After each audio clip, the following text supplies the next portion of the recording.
You're listening to the Trailblazers Podcast, episode 38 with Miko Branch.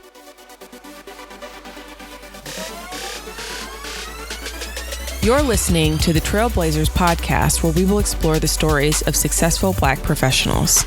Join us as we highlight the knowledge, resources, and tools of these accomplished trailblazers to help provide the know-how, confidence, and motivation you need to blaze your trail. And now, here's your host, Stephen Hart. Hello and welcome back to another episode of the Trailblazers Podcast. I'm your host, Stephen Hart, and today on our show, I'm so excited. We are talking with the co-founder and CEO of Miss Jessie's natural hair products and salon, Miss Miko Branch. Miko founded the company with her sister Tito, and they named it after their beloved and fiercely independent, do-it-yourself and tell-it-like-it-is paternal grandmother, Jessie May Branch. Now, as the visionary behind the Miss Jessie's brand, Miko revolutionized the hair care industry, and she's become a leading pioneer in the natural hair movement, really by creating and marketing high-performance and high-quality hair care products. Now, Miko continues to develop innovative, original, and effective solutions for curly hair needs. And she's acquired numerous accolades in the process, such as becoming a best-selling author of the business memoir, Miss Jessie, creating a successful business from scratch naturally. She was also honored in the 2015 Ebony Power 100 list, and she graced the March 2016 cover of Black Enterprise magazine.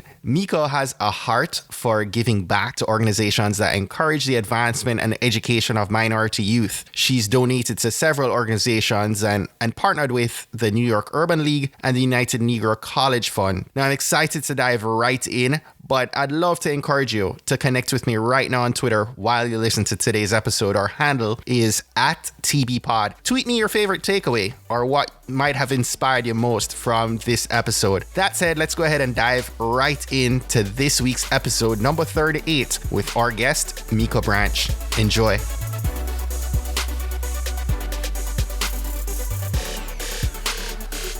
Miko, thanks for being our featured guest on today's episode. Thank you so much for having me. So I'm so happy to have the opportunity to share this conversation with you today. I have so much respect and admiration for your brand. I think you've so carefully built this platform over the past 2 decades, and I'm excited that we get an opportunity to share that with our community. I'm excited to talk about our experience and our journey in building Miss Jessie. So thanks for being interested in our brand and our company.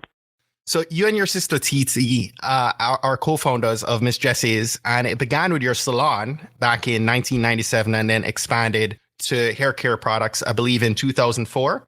Is that correct? That is exactly right. We started off with a hair salon that actually did not specialize in curls, kinks, or waves. We actually specialize in straightening, highly textured hair. And we've gotten really good at it. And around the early 2000s, probably around 1999 or maybe 2000, after I had my son, we started to get serious about curly hair. So it was certainly an evolution. So what was the problem that you and maybe Titi had experienced that fueled this vision to create Miss Jessie's? Well, we had made some mistakes in our business. We were rookies in business together. We had some early success, and, being flushed with our own success, we made some decisions to expand just too quickly. And as a result, we ended up losing our business. Luckily, in 1999, we bought a brownstone in Bedford-Stuyvesant in Brooklyn. And we had to actually refuge to our brownstone because we'd lost our salon in downtown Brooklyn in Forum Hill. But at the time, I was pregnant and I was expecting, and it was very clear that I was going to be a single parent. So after I had my son, it was bath time, actually, that I realized that, I could no longer wear my hair straight styled anymore. And that discovery at bath time was something that I shared with our customers, the very few customers that were brave enough to come to the hood to get their hair done. Wow. I shared that discovery with them by them simply seeing my hair in its naturally curly state because I could no longer style my hair straight. That started a conversation. It took me no time to understand that this is an opportunity. And we started getting good at it. And the next thing you know, my sister took it my sister Titi and I took it to our kitchen table like our grandmother did. When there was nothing available in the market that she wanted, she would make it herself, and that's exactly what we did when it came time to create products to support all that we were doing in our salon. Right.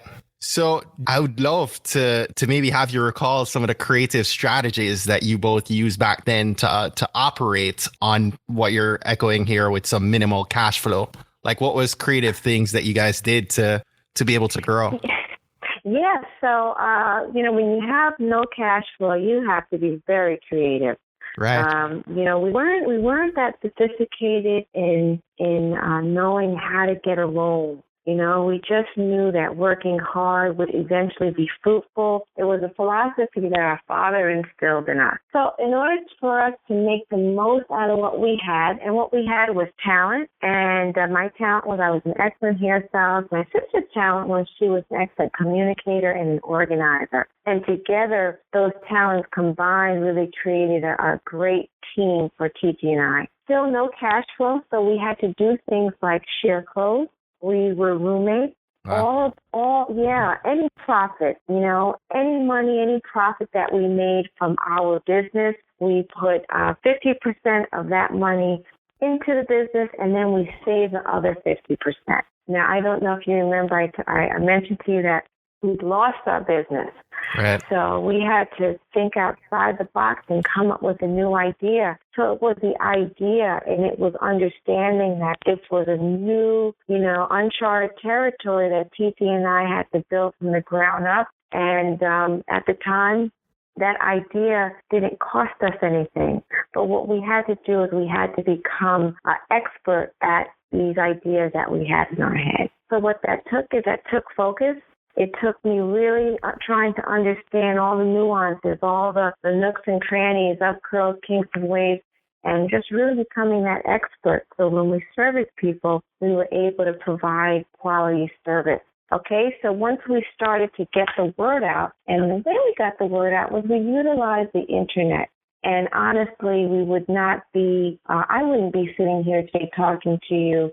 I don't believe it's sitting here talking to you with the level of success that we've experienced without the help of the internet. We were doing hair inside our house in a brownstone in Brooklyn, and we were not able to put a sign outside that said that we did hair because we were in a residential neighborhood. So with the help of the internet, we showed off our before and after pictures. And luckily, that caught the eye of a conversation, a very small conversation that was happening. And sooner than later, our phone started ringing, and we were able to book appointments. And with those appointments, we made sure that we charged enough money for our expertise because we understood that there was no one in the marketplace providing this kind of service and this level of service. Right. So we made sure we got paid for it. And with that money, we were able to slowly but surely build our business. And we were able to corner that market because no one else was doing it. So that innovation and those ideas those ideas and those epiphanies that came to us, when we were actually down on our luck was what we focused on and what we leveraged to eventually get our capital. Right. So I've got to tell you, I don't know at what point your brand identity developed, but I think you've got a beautiful and amazing brand identity. I love your website. I love your branding over social media. I love your content and how well and valuable and educational and engaging it is. I'm a marketer by profession, and it drew me to you guys. And so I just wanted to compliment you there. What was your initial thoughts around the marketing message for this product line, right? So, I mean, you're focused on that natural hair. I don't know if when you reference the internet, if you're talking about early phases of social media or what, but what was your approach and what was the message? Well, to answer your question, before social media, there were chat rooms. Right. There were websites where people went to have a discussion and discussion boards. So this is way before social media. And this was probably the early 2000s, maybe year 2000. That was our social media. That was our social media. And we realized that women were talking about natural hair, a very small conversation, but they didn't quite know what to do or how to do it. So what we did was we provided a website that spoke to how to care for your hair. And another thing that we did was we did the unspeakable for salons and stylists. We shared our information. We shared our secrets, and we told our customers or whoever was interested in Miss Jessie, we told them how to do your hair. And that was really revolutionary for an industry. And that was also revolutionary for just simply for women who wanted to know how to handle her hair. For many years and decades, particularly the customer with the tighter coil curl, she wasn't acquainted with her hair. For many years, it might have been straightened, or she was probably so far away from understanding or dealing with her natural texture that this information was very valuable. So that, you can only imagine the sharing of information that took place when, Titi and I decided that we're going to share what we do in the salon so you can do it too. That was one phase of it. But as you know, as an entrepreneur, Titi and I didn't have the luxury to just be specialists in natural hair. We didn't have the luxury to just be hairstylists and great organizers and great communicators. We had to become marketers. We had to become accountants. We had to become attorneys. We had to really try our hand at many phases of the business as entrepreneurs trying to build capital. So in marketing was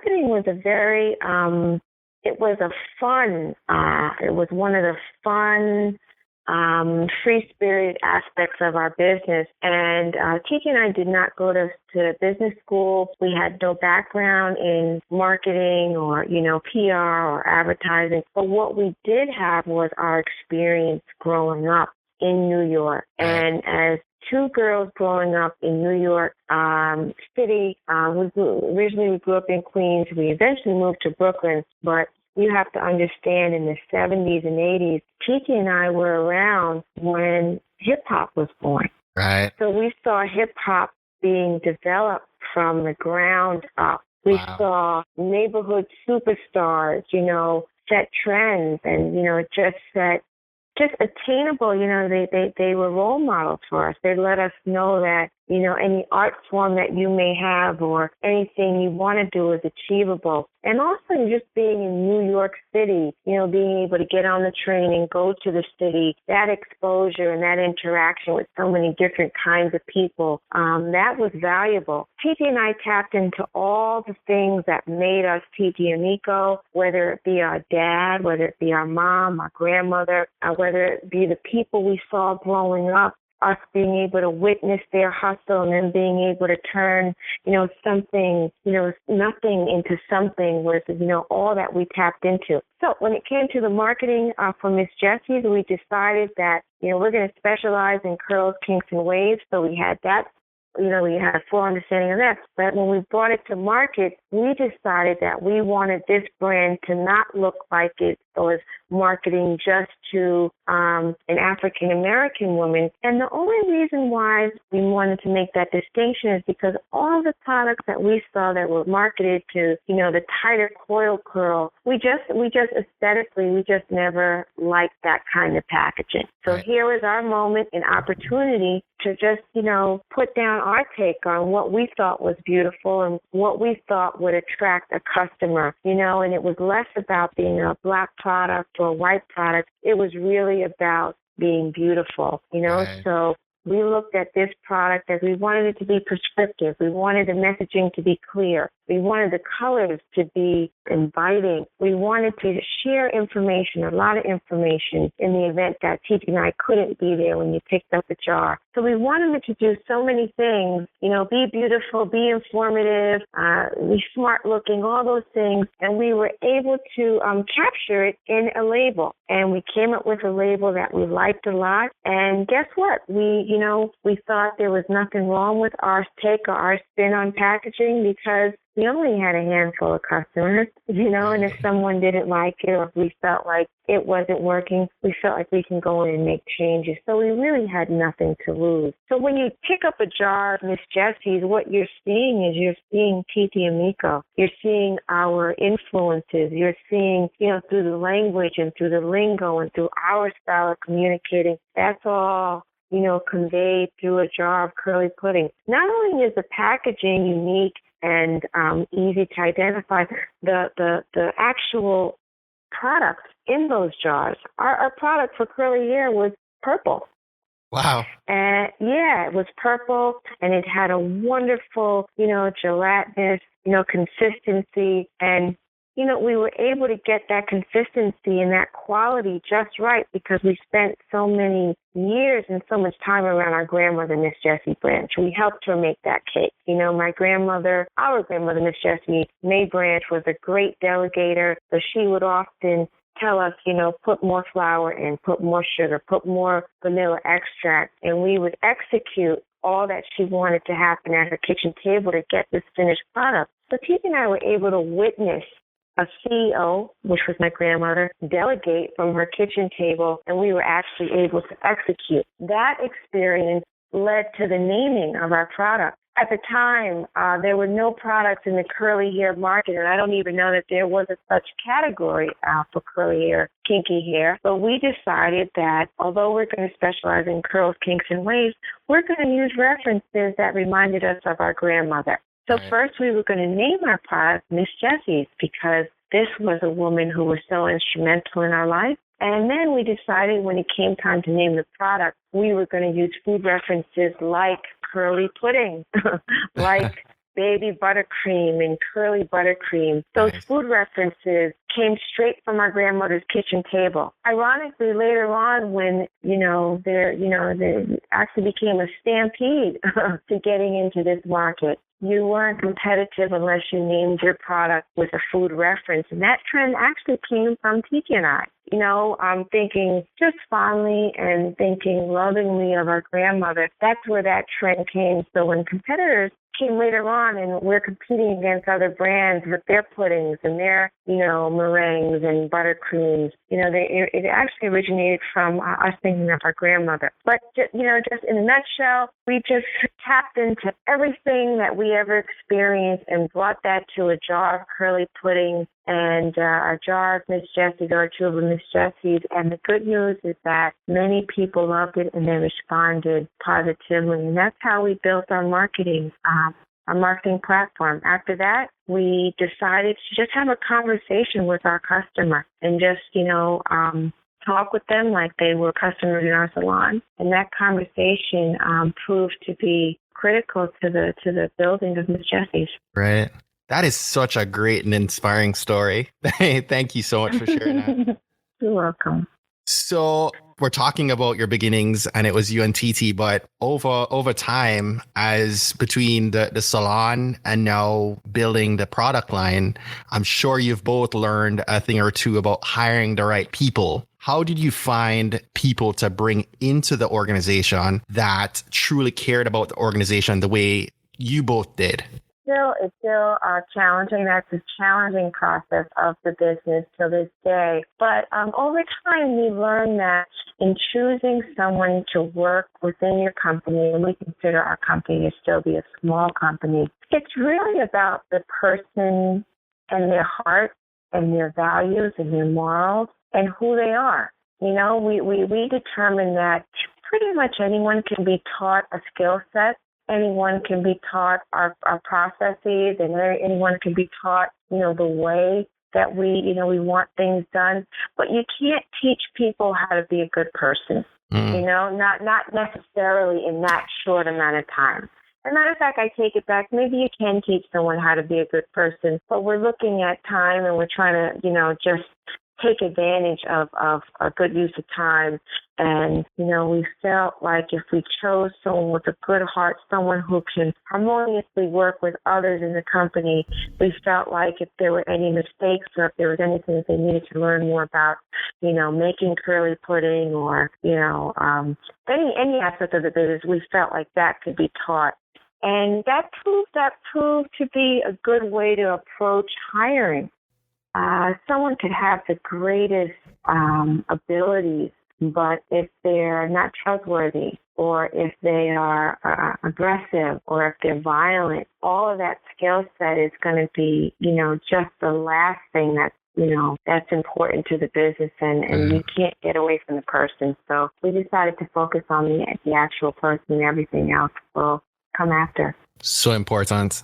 Mika, I'd love to invite you to share with us maybe one of your major fears or roadblocks or challenges. It's something we talk about a good bit.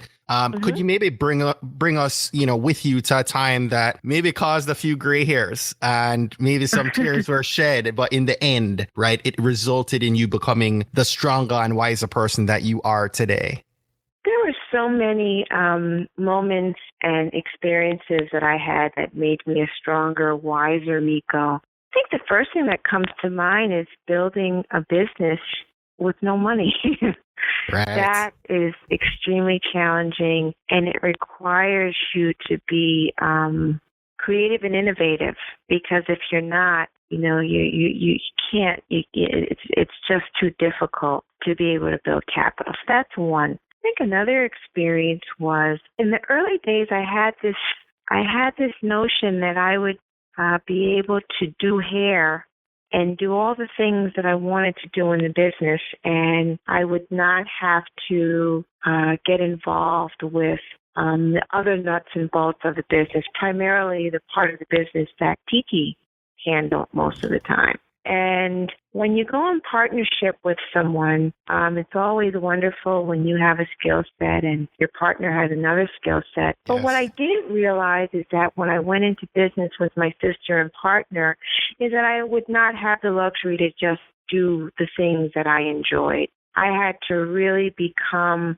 immersed in all aspects of the business. And I learned that after we lost our business, I allowed my sister to make most of the decisions, and most of the decisions that TP made were great decisions. But as you know, TP and I had no formal training in business, so maybe it was luck in the early days when we had the successes, but certainly when the failures came, the failures were just so unforgiving that it was clear that if I wanted to stay in partnership with my sister and partner, I no longer had the luxury to just do the fun things that I envisioned doing. So in the event that, we lost our business, or in the event that something, bad happened, I wanted to feel like I contributed to, steering us out of that, or maybe steering us away from a negative, something negative happening. So that meant that I had to learn different facets of the business. So that was one misconception that I had early on. And luckily, I learned that lesson early on. And I think most people who go into business should understand, particularly if you're building a business from scratch with little money, that you're probably going to have to learn,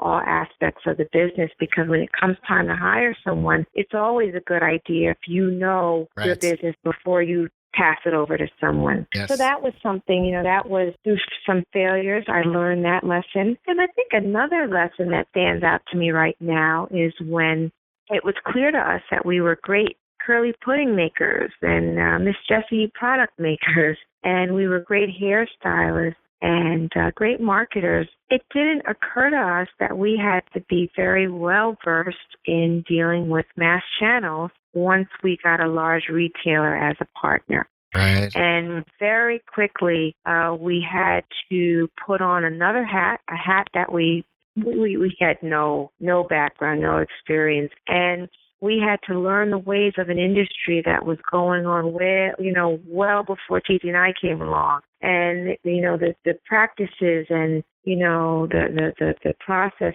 that were already in play, already laid out, were things that TT and I had to learn and had to know how to navigate through. And that was a really tough time on us, because any wrong move that we made could result in us losing our business. We'd lost our business very early on, so that was that was in the front of our minds, about the moves we were getting ready to make when it came time to grow our business. And when you partner up, with a large retailer like a Target or a Walmart, that immediately means that your business should be growing. So we were very careful about our moves, and some of the moves that we didn't understand, we were so cautious we didn't make any moves. So that resulted in, seeing what was getting ready to happen, but we lost some market share at a certain point, just because we wanted to be a little more careful in our next move. So, just understanding that, you want to grow your business, and, the opportunity came for us to partner up with a large retailer, but we very quickly had to become well-versed in this new line of business, and that was tough on us. Wow. Luckily, the good news is that, as we navigated the space, we were used to thinking outside the box and coming up with solutions that worked best for us. And we had a winning product, and we were innovators and trailblazers, and that worked to our advantage when it came time for us to, carve out a space for us in this line of business. TG and I were able to keep our shirts on because, we started something from the ground up. It wasn't like this industry was already, this established part of the market was already established. So there was knowledge that TG and I held that, we were needed. We were needed for the category. So that positioning helped us a great deal, but still we had many lessons to learn. And honestly, some of those lessons were not in our favor in the early days. But the good news is that we stayed the course, and we were able to negotiate a space where we can operate as a small business,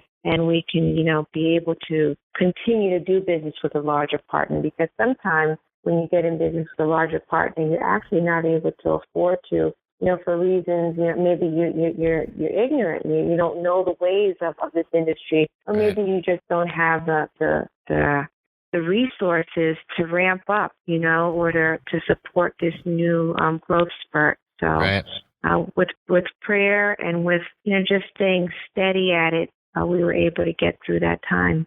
Thank God you did. Thank God you did. So, on that, right, as you might well know, Black women are actually a category that has been said to be today's fastest growing segment of entrepreneurs, right? But it's also said that Black entrepreneurs as a whole are also have, some of the highest failure rates amongst entrepreneurs. And as I've been looking at that more closely, it said that, the mentorship of other successful Black entrepreneurs is lacking to help those aspiring ones who are struggling. What advice would you give to that young Black aspiring entrepreneur that's listening to this episode right now? I would encourage any aspiring entrepreneur to seek other entrepreneurs that they admire and learn their story, learn how they did it, dig, find out what it took for them to build our business, and see what the similarities are, and see if that's something that you can emulate, but also dig for the failures. There's so much wisdom in the failures.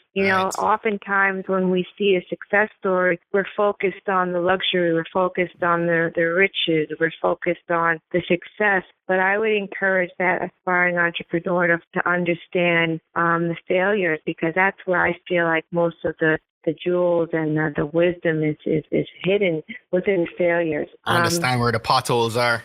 Absolutely, because we all want that success. We want to touch on that, but I think being an entrepreneur, when you look at it at the success level, it's very sexy. It looks very attractive. It's very sexy, but I don't know if most of us understand the sacrifices, that it takes to be able to be an entrepreneur, and the kind of dedication that you need, and the kind of focus, and the kind of perseverance that's required, in order for you to be able to, be part of that entrepreneur club. And I think that needs to be spoken to just more that needs to be articulated, I think, a lot better, what it really means to be an entrepreneur. And it's not always driving a great car and living in a mansion somewhere. It's lonely, when you lose your business.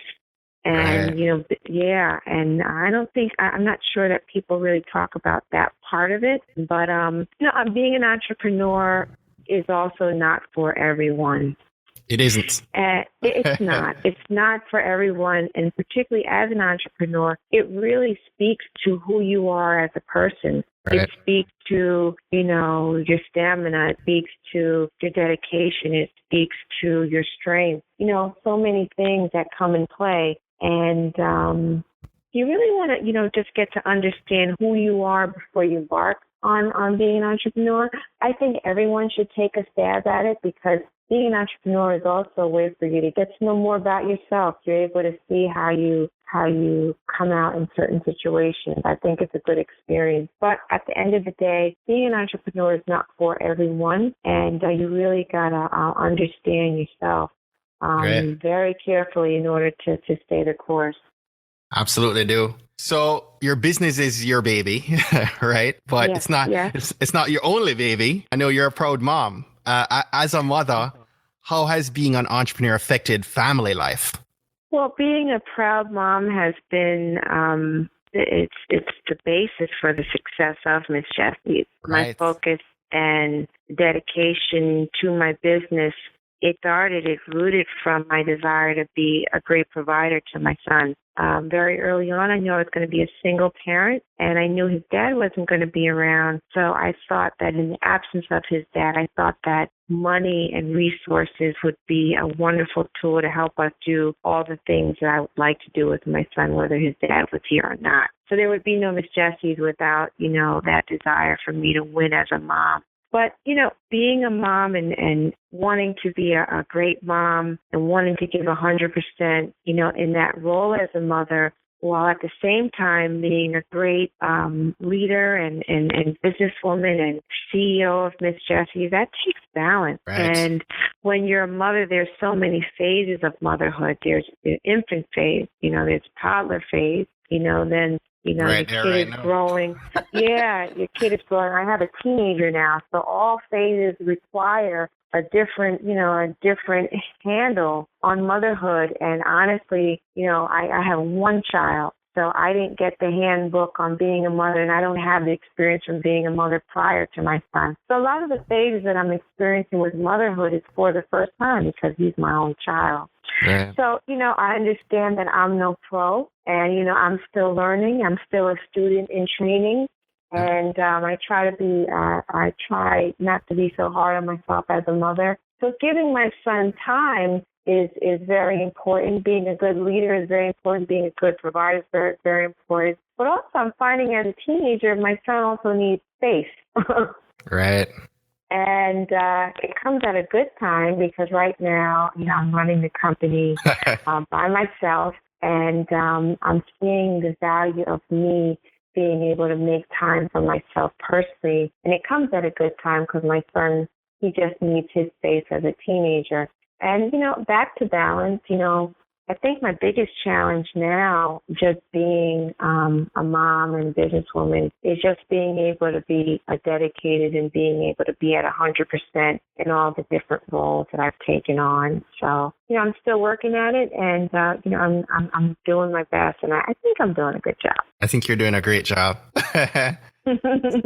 Miko, at this point, you've got this amazing brand. You're experiencing success by what you've defined and been able to accomplish. What are some of the routines that keeps you at this point pushing yourself to those new and higher heights? Well, I have a desire to win.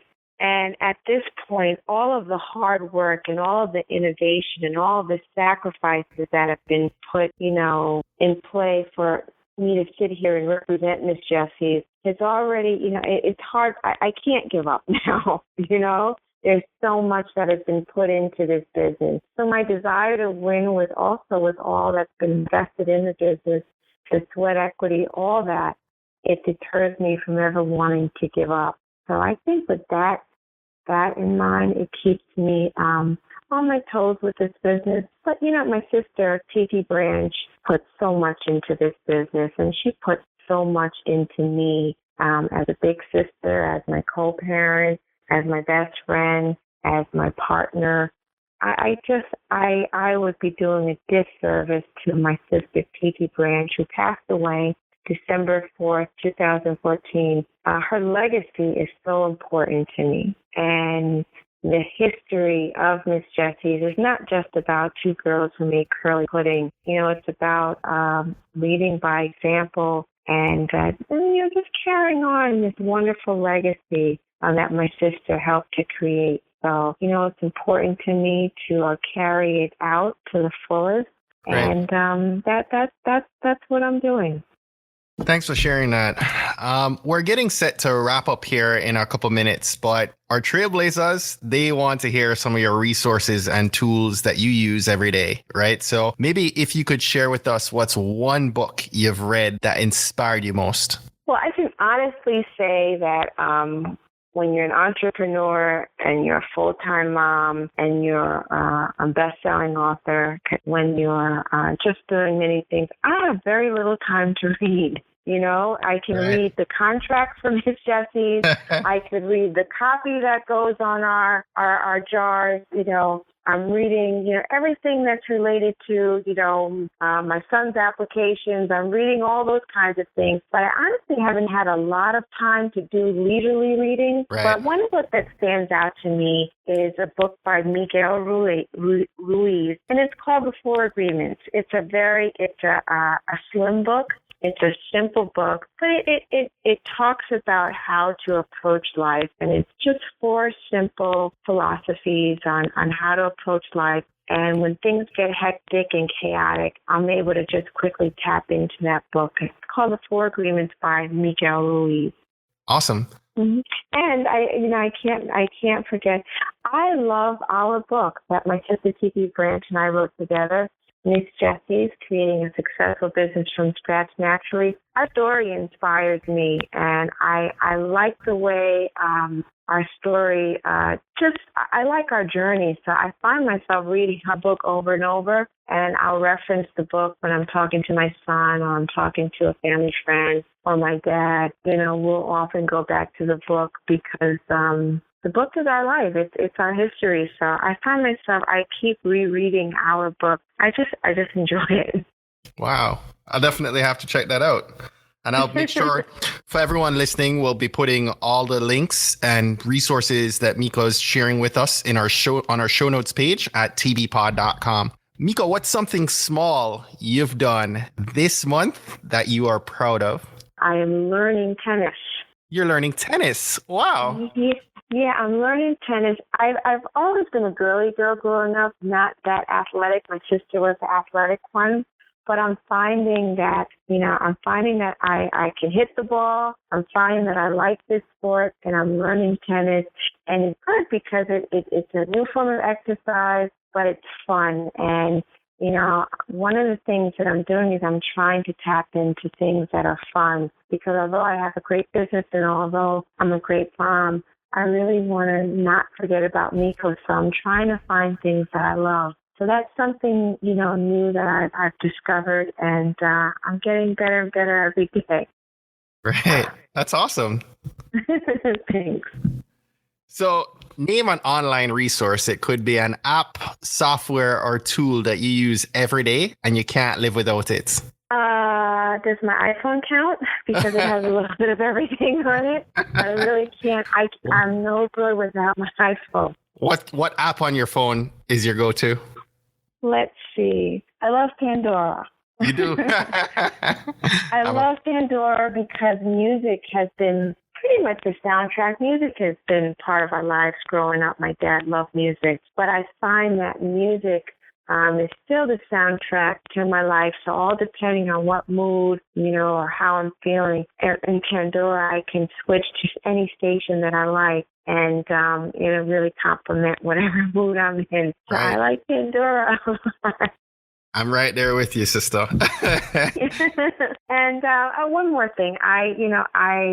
Since I've become an author, I have a little bit of social media going on in my life. So I found that I am connected to my social media, which is Miko Branch. And I'm on Twitter and I'm on Instagram. So I love those two apps, and I enjoy checking in and talking with people who want to know more about me. Yes, and she engages with you people, so definitely connect with her. I do. I actually talk back. So if you talk back.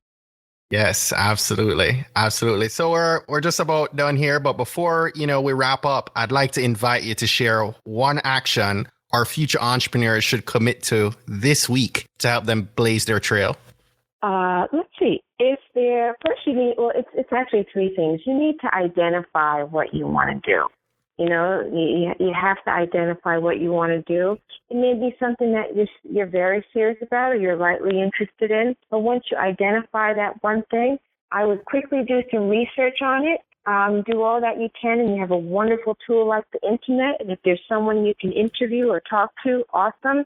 But I would encourage you to just do it. And just do it means any single thing that you can do that's going to get you closer or nearer to the idea that you had in your head. Just do it, and don't be afraid to fail. Don't be afraid of, a hiccup, because there's going to be so much wisdom in that. And once you just do it, you'll find out if you like it, and you'll also find out if you don't like it. And if you don't like it, you'll know you can quickly move on to something else. So I encourage you, once you identify something that you think you might want to do, just do one thing, something that lets you know that I did it. And whatever that something is, you'll have more wisdom after you do it. So I hope everyone takes a stab at it. Yes, absolutely. I love that.